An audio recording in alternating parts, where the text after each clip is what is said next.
ఇది rice fermented అనమాట. ఒక రైస్ పురుగు పట్టకూడదు. ఒక 3 days మనం అట్లనే ఉంచుతాము.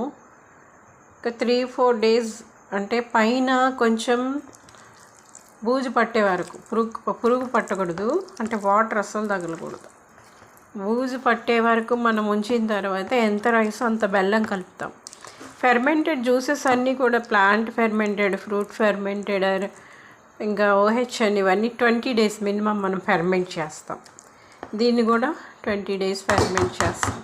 ఇది అసలు లిక్విడ్ లాగా రావాలి.